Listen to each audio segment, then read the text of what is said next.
جی السلام علیکم دوستو، اگر آپ کو سچائی کی تلاش ہے تو آپ بالکل صحیح جگہ پہ ہیں۔ میں ہوں اشفاق ریاض، کنٹینٹ پروڈیوسر اور ایک ورکنگ جرنلسٹ۔ آج ہم بات کریں گے 2-3 موٹی خبروں کے اوپر جو آپ کی لائف کے اندر بھی اور پوری دنیا کے اندر بڑی اہمیت رکھتی ہیں۔ سب سے بڑی جو خبر ہے جو پچھلے 2-3 دن سے مارکیٹ میں بڑی ان ہے وہ یہ پاکستان اور سعودی عرب کے درمیان جو ایک معاہدہ ہوا ہے، دفاعی معاہدہ، جس نے ایک نئی بحث کو چھیڑ کے رکھ دیا ہے، پوری دنیا میں ہلچل مچا کے رکھ دی ہے۔ ٹھیک ہے، پوری اب مغربی دنیا ہو، بھارت ہو، اسرائیل ہو، امریکہ ہو، سب اپنی اپنی جگہ پہ پریشان ہے کہ یہ ہو کیا رہا ہے۔ ٹھیک ہے، اس کی میں وجہ بتاتا ہوں کہ اس معاہدے کو لے کر جو پاکستان اور سعودی عرب کے درمیان ہوا ہے، ایک طرف مسلم دنیا میں ایک خوشی کی لہر ہے، دوسری طرف بھارت اور اسرائیل کے اندر کہہ لیں کہ اس معاہدے کو لے کے اس کو ایک چیلنج تصور کیا اپنے لیے ایک چیلنج تصور کیا جا رہا ہے۔ ٹھیک ہے، اس کی وجہ یہ ہے، صرف یہی نہیں، اس معاہدے کو جو نیٹو ممالک کے درمیان ایک فوجی اتحاد ہوا تھا اس سے کمپیئر بھی کیا جا رہا ہے۔ اس کی وجہ یہ ہے کہ امریکہ اور جو 32 ممالک ہیں یورپی، ان کے درمیان ایک معاہدہ ہوا تھا جسے نیٹو کہا جاتا ہے۔ اس کا جو آرٹیکل نمبر 5 ہے، اس میں یہ کہا گیا ہے کہ اگر کسی ایک بھی یورپی ملک کے اوپر حملہ ہوتا ہے تو اس کو جو 32 دوسرے ملک ہیں ان کے اوپر حملہ تصور کیا جائے گا اور تمام ملک مل کر اس کا جواب بھی دیں گے۔ اب جو پاکستان اور سعودی عرب کے درمیان معاہدہ ہوا ہے، اس کے اندر بھی ایک بات بڑی واضح طور پہ کی گئی ہے کہ دونوں ملکوں کے میں سے کسی ایک کے اوپر بھی حملہ کیا جاتا ہے، جارحیت کی جاتی ہے، تو دونوں ملک مل کر اس کا جواب دیں گے۔ اب اس نقطے کو لے کے بھارت ہو، اسرائیل ہو، دونوں میں بڑی ہلچل ہے، وہ دونوں پریشان ہیں کہ آگے ہونے کیا جا رہا ہے۔ ٹھیک ہے، آپ کو یاد ہوگا کہ ابھی تو یہ جو معاہدہ ہوا ہے، اس میں صرف 2 ملک شامل ہیں، ایک پاکستان اور ایک سعودی عربیہ، لیکن جو امکان ظاہر کیا جا رہا ہے وہ یہ ہے کہ آنے والے دنوں میں بہت جلد جو دوسرے عرب ممالک ہیں وہ بھی اس میں شامل ہو سکتے ہیں۔ خاص کر کے 2 جو عرب ممالک ہیں ان کے بارے میں بڑی اطلاعات آ رہی ہیں کہ وہ بھی اس میں جلد شامل ہو جائیں گے۔ اس کی وجہ یہ ہے کہ یہ جو عرب ممالک ہیں یہ بڑے عرصے سے اپنی سیکیورٹی کو لے کے امریکہ کے اوپر ریلائی کرتے آ رہے ہیں، لیکن جب اسرائیل نے قطر کے اوپر حملہ کیا، دوحہ کے شہر اس کے، تو اس کے بعد سے جو عرب ملک ہیں وہ پریشان ہیں کہ ہم نے امریکہ کو فوجی اڈے بھی دے رکھے ہیں، ہم اس کو تیل بھی دیتے ہیں، گیس بھی دیتے ہیں، اور اس سے ہم نے صرف ایک ہی ضمانت مانگی تھی کہ جب بھی ہماری سیکیورٹی کو کوئی خطرہ لاحق ہوگا، ہمارے ملک کو، ہماری سلامتی کو کوئی خطرہ ہوگا تو امریکہ ہمیں بچانے آئے گا۔ لیکن ہوا کیا؟ امریکہ ان سے تیل بھی لے رہا ہے، ان سے گیس بھی لے رہا ہے، ان سے فوجی اڈے بھی لے رکھے ہیں۔ ٹھیک ہے، اور ان فوجی اڈوں سے پوری دنیا کے اوپر اس نے نظر بھی رکھی ہوئی ہے، لیکن جب باری آتی ہے عرب ملکوں کی حفاظت کرنے کی تو وہ ان کی حفاظت نہیں کرتا۔ تو ان کی اپنی جو پریشانی ہے وہ اپنی جگہ پہ جائز ہے، تو انہوں نے اب آپشن کے طور پہ پاکستان کی طرف دیکھا ہے۔ اب جو معاہدہ ہوا ہے اس سے پریشان لوگ اس لیے ہیں کہ ایک طرف تو سعودی عرب ہے جو دنیا کا امیر ترین ملک ہے، اس کے پاس ڈالرز ہیں، سونا ہے، تیل کے بڑے بڑے ذخائر ہیں، ٹھیک ہے، اور دوسری طرف پاکستان ہے جو ایک ایٹمی ملک ہے، بہت بڑی فوجی طاقت ہے، جس کی 6-7 لاکھ فوج ہے، جو فضائیہ ہے وہ بھی بہت زبردست ہے، اور پاکستان کی جو فوجی صلاحیتیں ہیں اس کو پوری دنیا اس کو جانتی ہے کہ جیسے بھارت سے ہماری جنگ ہوتی ہے، بھارت ہمارے سے 3-4 گنا بڑا ہے،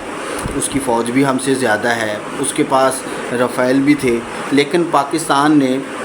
انڈیا کو ایسا مزہ چکھایا ہے کہ وہ مئی گزرنے کے بعد 5-6 مہینے ہو گئے ہیں، لیکن انڈیا ابھی تک وہ جو جنگ کے اندر اس کو شکست ہوئی ہے اس سے باہر نہیں نکل پا رہا۔ تو یہ ہے کہ یہ جو معاہدہ ہے اس پہ پاکستانی تو بڑے خوش ہیں، لیکن جو پاکستان کے دشمن ہیں، جو مسلمان ملکوں کے دشمن ہیں، ان کو کچھ اس پہ خوشی نہیں ہو رہی، وہ اس پہ بڑے پریشان ہیں۔ اب دوسری بات یہ ہے کہ آپ کے ذہن میں یہ سوال آ رہا ہوگا کہ بھارت کو اور اسرائیل کو پاکستان کے ساتھ جو معاہدہ ہوا ہے سعودی عرب کا، اس سے پریشانی کیا ہے؟ تو میں اس کو آپ کو ایک بڑی سمپل سی ریزن بتاتا ہوں۔ وہ یہ ہے کہ اسرائیل اور جو بھارت ہیں، آپ کو یاد ہوگا جب بھارت کے خلاف ہماری جنگ ہوئی تو اسرائیل انڈیا کو سپورٹ کر رہا تھا، تو جو اسرائیل کا نظریہ ہے یا جو بھارت کا نظریہ ہے وہ دونوں ایک دوسرے سے ملتے جلتے ہیں۔ اسرائیل گریٹر اسرائیل کا منصوبہ رکھتا ہے۔ وہ منصوبہ کیا ہے؟ وہ منصوبہ یہ ہے کہ اسرائیل کے پاس ایک نقشہ ہے جس کو وہ دنیا کے سامنے بڑا چھپا کے رکھتا ہے، لیکن خفیہ ذرائع سے خبریں آتی رہتی ہیں کہ اسرائیل جو ہے وہ جو عرب ملک ہیں جیسے لبنان ہے، عراق ہے، سعودی عرب کے کچھ علاقے ہیں، اردن ہے اور شام ہے، ان سب کے اوپر نا وہ بڑا سا ملک بنانا چاہتا ہے جس کو وہ گریٹر اسرائیل کرتا ہے۔ سیم ایسے جو بھارت ہے وہ اکھنڈ بھارت کا اس کا ایک منصوبہ ہے۔ اس منصوبے کے اندر وہ چاہتا یہ ہے کہ اکھنڈ بھارت کے اندر پاکستان، بنگلہ دیش، نیپال، سری لنکا، مالدیپ، برما، ان سب کو شامل کر کے وہ ایک بھارت بن جائے اور اس کے اوپر حکمران ہو، ہندو جو ہیں وہ حکمران ہوں۔ اب جو سعودی عرب کے اور پاکستان کے درمیان جو معاہدہ ہوا ہے اس میں یہ ہوا ہے کہ ایک طرف ایک امیر ملک ہے، ٹھیک ہے، دوسری طرف ایک فوجی طاقت ہے۔ اب دونوں مل کے آپ سمجھتے ہیں کہ پاکستان پہلے ایک فوجی طاقت تو تھا لیکن اس کے پاس پیسے نہیں تھے، اس کے کئی مسائل تھے۔ اب وہ مسائل ایک دم سے سعودی عرب نے حل کر دیے اور جو سعودی عرب کی پریشانیاں تھیں وہ پاکستان نے حل کر دیں۔ سعودی عرب کو پریشانی تھی اپنی سیکیورٹی کو لے کے، اس کے پاس پیسہ تو بہت تھا، سارا سسٹم تھا، لیکن سیکیورٹی کو لے کے وہ پریشان تھا۔ اب ہوا یہ ہے کہ وہ سعودی عرب جو بھارت اور اسرائیل پروپیگنڈا کر رہے ہیں پوری دنیا کے سامنے کہ دیکھیں جی سعودی عرب تو راتوں بیٹھے بٹھائے راتوں رات ہی ایٹمی طاقت بن گئے۔ یعنی کہا یہ جا رہا ہے کہ جب سے ان کا جو دفاعی معاہدہ ہوا ہے،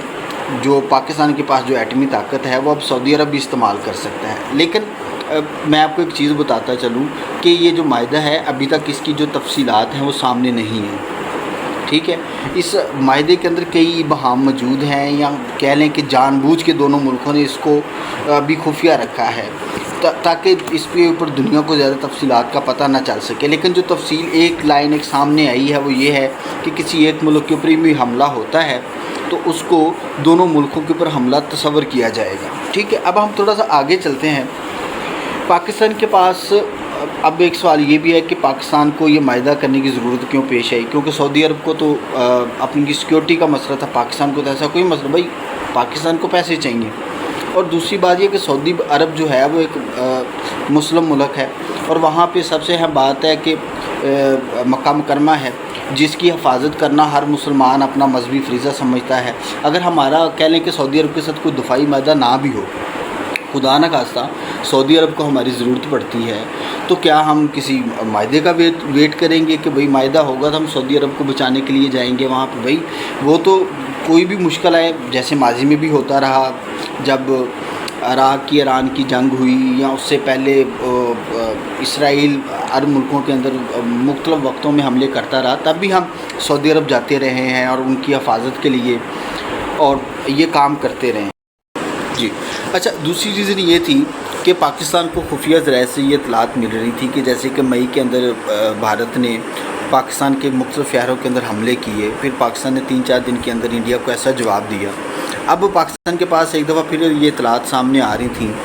کہ انڈیا ایک بار پھر پاکستان کے اندر حملہ کرنے کی تیاری کر رہا ہے، منصوبہ بنا رہا ہے، تاکہ وہ جو اس کو اس جنگ کے اندر ایک شکست کا سامنا کرنا پڑا تھا، ایک ڈیفیٹ ہوئی تھی، وہ اس کا مقابلہ کر سکے، اس کی اپنے لوگوں کو مطمئن کر سکے، کیونکہ اپنے ملک کے اندر جو نریندر مودی ہے وہ کہہ لیں کہ کافی اس کی جو مقبولیت تھی وہ زمین کے اندر جا چکی ہے۔ تو جو ان کا جو کانگریس کا لیڈر ہے راہل گاندھی، وہ مودی صاحب کو چھیڑتے رہتے ہیں، تو اپنے لوگوں کو مطمئن کرنے کے لیے مودی صاحب ایک دفعہ دوبارہ پھر کچھ پٹاخے چلانا چاہتے تھے۔ لیکن اب ایشو یہ ہے کہ لاسٹ ٹائم انہوں نے جب یہ کام کیا کہ پاکستان پہ مختلف شہروں پہ حملے کر دیں گے، یہ کر دیں گے، وہ کر دیں گے، لیکن پاکستان نے کیا کیا، ان کے پکڑ کے 6 رفائل گرا دیے۔ اب انڈیا ابھی تک اپنے وہ جو 6 اس کے جہاز گرے ہیں ان کو ماننے کے لیے تیار نہیں ہے۔ اب لوگ سوال پوچھتے ہیں تو مودی چاہتا ہے کہ لوگوں کے توجہ ہٹانے کے لیے، ان کا دھیان ہٹانے کے لیے وہ پاکستان کے اوپر ایک بار پھر حملہ کرے اور لوگوں کو مطمئن کرے۔ لیکن پاکستان نے اس سے پہلے ہی سعودیہ کے ساتھ ایک ڈیفنس ڈیل کر لی ہے، جس کے بعد اب مودی صاحب پریشان ہے کہ اگر میں پاکستان پہ حملہ کرتا ہوں تو اس سے سعودی عرب ناراض ہو جائے گا، بلکہ صرف ناراض ہی نہیں ہوگا بلکہ وہ بھی اس جنگ کے اندر آ جائے گا جس کے ساتھ بھارت کے کہہ لیں کہ جو معاشی مفاد ہیں وہ جڑے ہوئے ہیں، کیونکہ انڈیا کی سعودی عرب کے ساتھ بہت بڑی تجارت چل رہی ہے۔ دوسری بات یہ ہے کہ کہ رانا ثناء اللہ جو ہیں وزیر اعظم کے مشیر، انہوں نے یہ ایک اور بڑی اہم بات کی ہے، وہ یہ کہ جیسے کہ آپ کو پتہ ہے کہ افغانستان کی جو سرزمین ہے وہ اکثر پاکستان کے خلاف استعمال ہوتی ہے، وہاں سے جو ٹیررسٹ ہیں وہ پاکستان آتے ہیں، یہاں پہ حملے کرتے ہیں اور چلے جاتے ہیں۔ تو رانا ثناء اللہ نے یہ بات کہی ہے کہ اب اگر افغانستان کی سرزمین سے کوئی دہشت گرد حملہ پاکستان میں ہوتا ہے تو وہ حملہ بھی ایسے تصور کیا جائے گا جیسے سعودی عرب کے اوپر حملہ ہوا ہے، تو اس کا جواب بھی ہم ایسے دیں گے جیسے ہم نے مارکہ حق کے اندر بھارت کو دیا تھا۔ تو یہ بڑی اہم چیز ہے جس کو لے کے اب افغانستان کے اندر بھی ایک تشویش کی لہر ہے۔ ویسے تو اس معاہدے کو وہ بھی اپریشیٹ کر رہے ہیں، چونکہ سعودی عرب کا معاملہ ہے، کوئی بھی ملک سعودی عرب کو ناراض نہیں کرنا چاہتا۔ جی اچھا، یہ ہم نے سعودی عرب کے ساتھ جو پاکستان کی ڈیل ہے وہ تو ہم نے ڈسکس کر لی۔ اب ہم ایک اور دھچکے کا ذکر کریں گے جو امریکہ نے اپنے دوست ملک انڈیا کو دیا ہے، وہ یہ کہ انڈیا سے بہت بڑی تعداد میں ہر سال لوگ جو ہیں امریکہ کے اندر کام کرنے جاتے ہیں، وہ ان کی تعداد تقریباً بنتی ہے کوئی 73% لوگ ہیں امریکہ میں، جتنے ہر سال لوگ جاتے ہیں ان میں 73% لوگ انڈیا سے جاتے ہیں، اور وہ ایک ویزا لے کے جاتے ہیں جسے H-1B ویزا کہا جاتا ہے۔ اب امریکہ نے جو امریکی صدر ہیں ڈونلڈ ٹرمپ، انہوں نے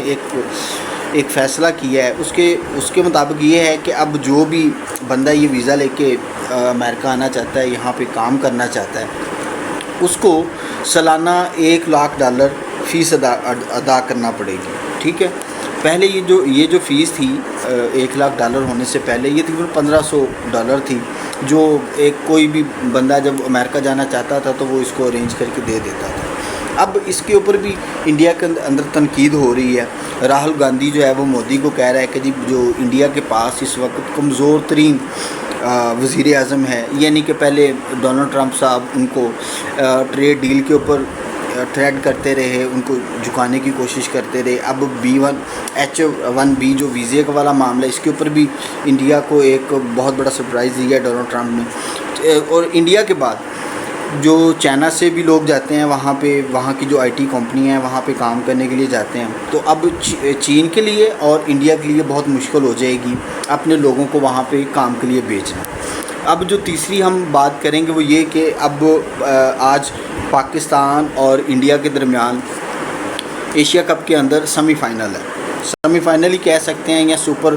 4 کا ایک مقابلہ ہے۔ جو اس سے پہلے ہمارا ایشیا کپ میں ایک گروپ سطح کے اوپر ایک میچ ہوا تھا، وہ میچ سے زیادہ کرکٹ سے زیادہ جو اس کے اندر جو مختلف کنٹروورسیز ہوئیں اس کی وجہ سے وہ زیادہ فیم ہے۔ سب سے پہلے تو ہینڈ شیک کنٹروورسی ہمارے سامنے آئی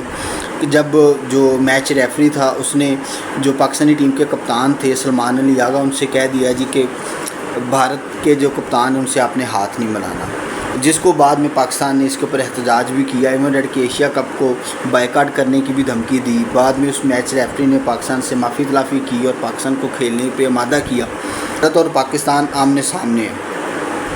اب یہاا پہ سب سے زیادہ اہم بات یہ ہے جو پاکستانی ٹیم کے لیے اہم ہے، پچھلا میچ تو ہم ہار گئے تھے، لیکن آج کا جو میچ ہے وہ پاکستان کو ہر صورت جیتنے کی کوشش کرنی چاہیے۔